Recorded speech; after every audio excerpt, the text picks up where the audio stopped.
जय जगन्नाथ समस्त को स्वागत। आज वीडियो रे षष्ठ श्रेणी नुआ साहित्य बहिर पाठ 4 ठकी बसिले ठकी जीव। तो पूर्व वीडियो रे हम याको पढितिले बुझितिले। आज वीडियो रे एहर प्रश्न उत्तर गुडी को आलोचना करिबा। मो बुझिबारे क तळे दिया जायतिबा प्रश्न गुडीकर ठीक उत्तर पाखरे तारा चिन्ह दियो। तो ठीक उत्तर पाखरे हम तारा चिन्ह देबा। एक नंबर घरे घी महु बोही जाउथिला एहार अर्थ कोन? तो प्रथमे घरे अधिक घी महु थिला, घरे धन संपद परिपूर्ण थिला, घर लोक मानकर घी महु व्यवसाय थिला, घर लोक माने निर्धन थिले। तो एहार सठिक उत्तर पिला माने घरे धन संपद परिपूर्ण थिला। तो ए उक्तिटी जेतु ठीक ए उक्ति पाखरे हम तारा चिन्ह देबा। ए भली भाबरे तुम माने तारा चिन्ह देबो। तापर देखो 2 नंबर ए मु मुलेइथिबा थाळीटी से किपर नै गला। प्रथम बासन बेपारी पार्टी करी उठिला कारण से जानिथिला जे थाळीर मूल्य बहुत अधिक, थाळीर मूल्य कम, थाळीटी लोचा कचा ओ फटा थाळीटी आ केही नेबे नै। तो एहार उत्तर पिला माने होछि फर्स्टटा थाळीर मूल्य बहुत अधिक। तो तेणु एठी कोन करबा तारा चिन्ह स्टार मार्क देबा। आगो बढ़िया ख तुमे उक्त उत्तर गुडी को काहे की बाछिलो कारण संपर्क रे सांग मानक सह आलोचना करो। तो पिला माने तुमे माने सांग मानक सहित ए उत्तर काहे की बाछिलो ताहा आलोचना करिवो। एटा तुम मानक पई। तापर देखो शीर्षक क तुमे जे कहानीटी पढिलो ताहार नाम ठकी बसिले ठकी जीवो बोली दिया जाईछि। कहानीटीर नाम एपरि काहे की दिया गला दल रे आलोचना करी ताहार कारण लेख। तो एहार उत्तर लिखिबा पिला माने आमे पढिथिबा कहानीटीर नाम हेउछि ठकी बसिले ठकी जीव। एई कहानीटीर एपरि नामकरण हेबार कारण हेउछि आई एवं नातुनी को प्रथम बासन बेपारीटी ठकी करी सुनार थाळीटी को कम दाम रे नै जिबाकू बसिथिला। मात्र द्वितीय बासन बेपारीटी सचोट होइथिबारु ता पाखरे थाळीर उचित दर नथिले मध्य तार सचोट पणिया पाई आई ताकू थाळीटी को देई देले एवं परे बाकी टंका देबाकू कहिले। प्रथम बासन बेपारीटी अन्य को ठकीबाकू जाई निजे ठकी गला। तेणु आमे पढिथिबा कहानीटीर एपरि नामकरण करा जिबा यथार्थ अटे। ख जदि तुमे एहार अन्य गोटिए नाम देबाकू चाहिबो तेबे ताहा कोन हेबो बोली भाबुच? एपरि शीर्षक बाछिबार कारण कुह। उत्तर जदि मु ए कहानीर अन्य गोटिए नाम देबाकू चाहिबी तेबे ताहा ठकामीर परिणाम हेबो। तो एई कहानीटीर एपरि नाम भाबिबार कारण हेउछि प्रथम बासन बेपारीटी अन्य को ठकीबाकू चेष्टा करी मध्य सेथिरे विफल होइथिला। द्वितीय बासन बेपारीटी सचोट होइथिबारु तार सचोट पणिया पाई आई ताकू सुनार थाळीटुकू देई देले एवं से थाळीटुकू नेई नदी पार होई चली गला। प्रथम बासन बेपारीटी मिछ कहि आई एवं नातुनी को ठकीबा पूर्वरु द्वितीय बासन बेपारीटी थाळीटुकू नेई चली गलानी बोली सुनी एहा किपरि संभव बोली निजको प्रश्न करिछि एवं शेषरे कहिछि मु चाहे परकु ठकीबो शेषरे निजे ठकी जीव। अर्थात जे चाहे परकु ठकिया पाई शेषरे निजे ही ठकी जीव। एहा ही हेउछि ठकामीर परिणाम। क बासन बेपारीटी प्रथम थर आसी थाळीटीकू कम दरे निबाकू चेष्टा करिथिला। जेतेबेले से पुणी थरे थाळीटी निबाकू आसिला तार दर काहेकि चलिला बढाई। तो एहार उत्तर लिखिबो बासन बेपारीटी प्रथम थर आसी थाळीटीकू कम दरे निबाकू चेष्टा करिथिला। जेतेबेले से पुणी थरे थाळीटी निबाकू आसिला सेतेबेले से थाळीटीर दर बढाई चलिला। कारण से जानिथिला जे थाळीटी खांटी सुनारे तयारी होईछि जहार दाम लाख टंका हेबो। तेणु से दर बढ़े बढ़े 100 टंका पर्यंत चलिथिला जहा फଳରେ से आई एवं नातुनी को ठकी सुना थाळीटी को नै जिवो बोली भाबिथिला। गद्यांश उपरे आलोचना कहानीठिरु किछि बा कहानीरु किछि किछि वाक्य निम्न रे दिया जायछि सेगुडी को पढ़ एवं बा ओ ता उपरे आलोचना करी लेख।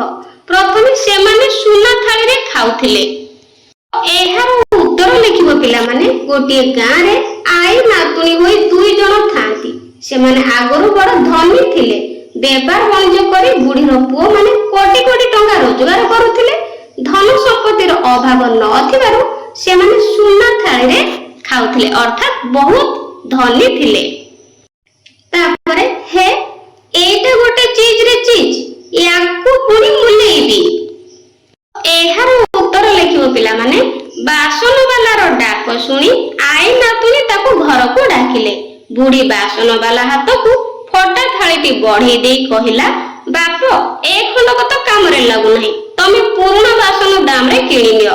ଥାଳିର ଝଟକ ଦେଖି ତାର ଆଖି ଝଲସି ଗଲା। ସେ ମନେ ମନେ କହିଲା, ଏ ଜିନିଷ ୟାଙ୍କ ଘରେ, ଯଦି ମାରି ନେଇଯିବି ମୋ ଭାଗ୍ୟ ବଦଳିଯିବ।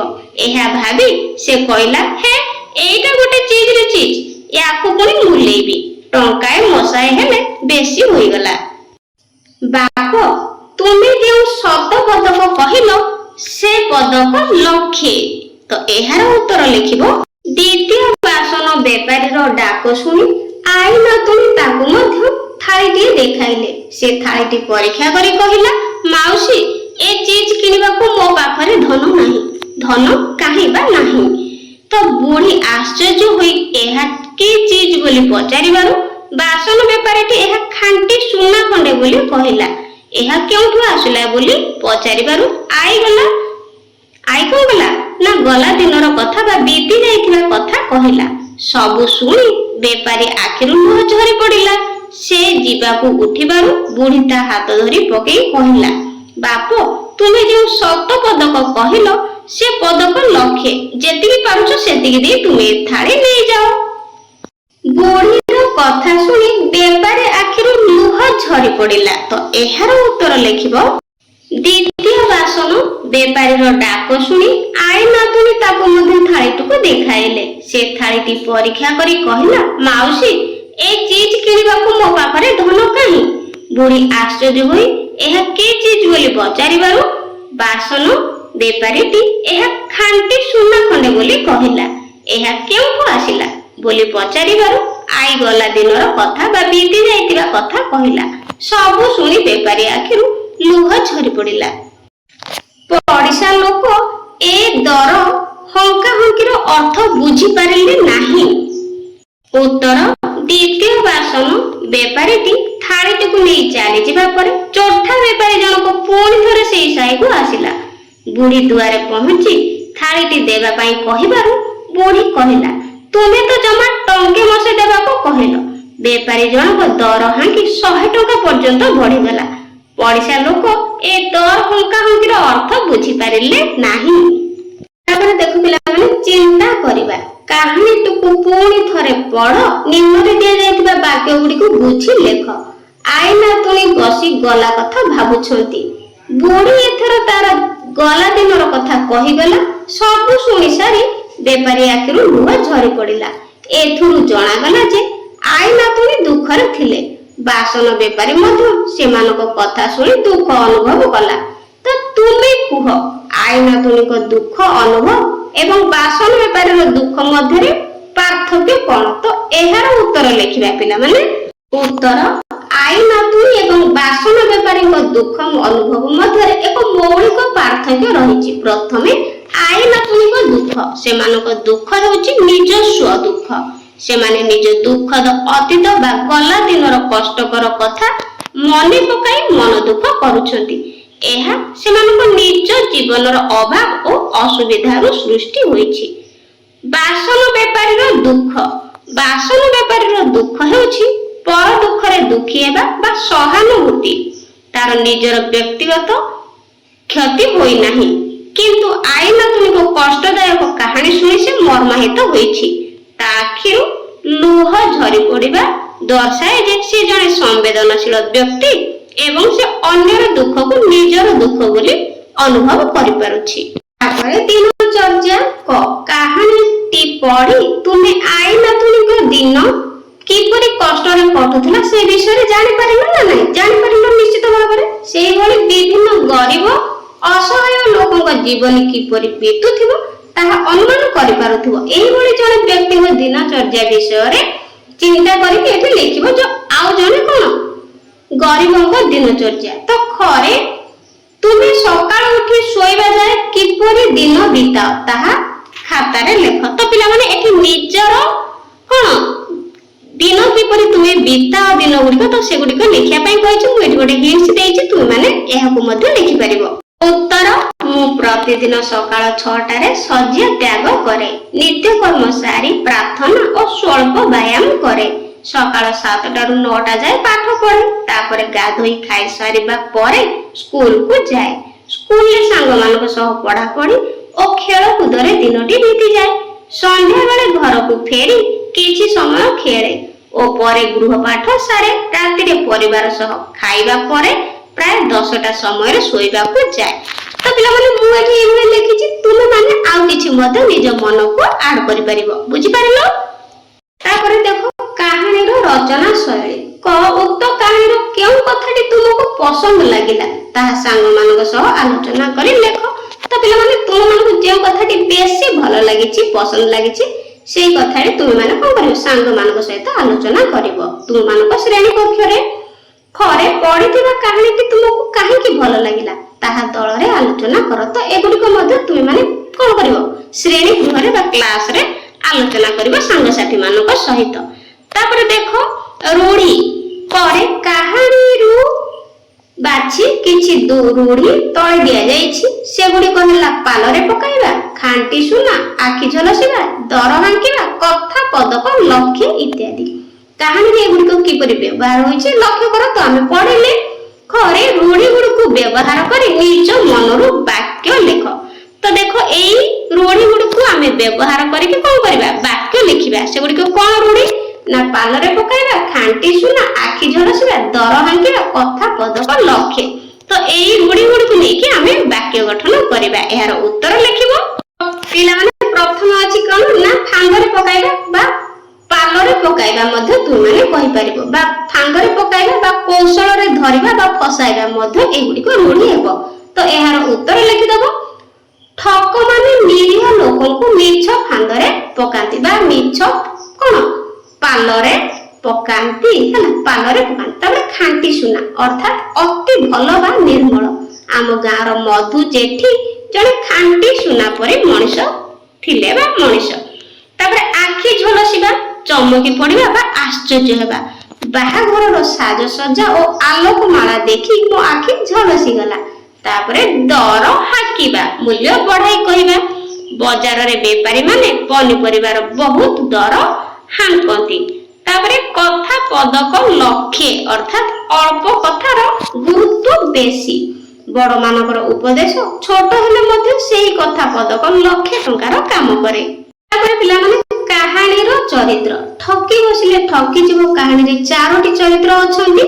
सेमानक गुण वर्णना करुथिबा शब्द चिंता कर और तळे दिया जाइथिबा कोठर रे लेख। तो 4टी के अछंती चरित्र, जणे बूढ़ी बा आईमा, आ जणे नातुनी, आ प्रथम बेपारी आ द्वितीय बेपारी। एही भଳି 4 जण 4 चरित्र अछंती ना नै। तो तळे किछि प्रश्न देइछि तार उत्तर करिबा। एही देखो पिला माने प्रथमे आई कथा कहा जाइछि। तो आई कोन जणे विश्वासी थिले ना नै। आ जणे लिखि परिबा आ कोन ना एठी सरल मध्ये लिखि परिबा। कोन सरल मनुष्य थिले।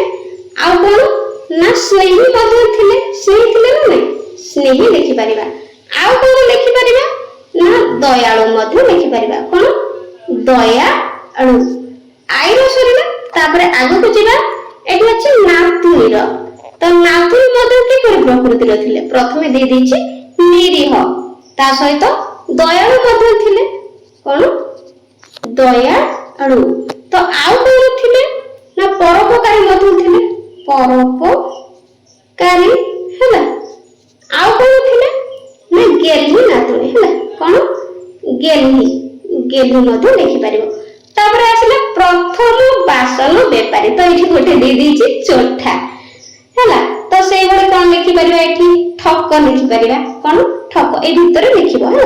तापर एठी मिछुआ मध्ये लिखि परिबो। कोन मिछुआ। आउ कोन लिखि परिबा ना और लिखि परिबा भंड हैला। कोन भंड ठक ए भଳି लिखि परिबा। तापर आसिला कोन द्वितीय बासन बेपारी हैला। द्वितीय बासन बेपारी के प्रकृति भलो थिले। त ମୁଁ ଦେଇ ଦେଇଛି ଗୋଟେ କଣ ଦୟାଳୁ। ତାପରେ ଆଉ କଣ ଲେଖିପାରିବା? ଲେଖିପାରିବା ସତ୍ୟବାଦୀ।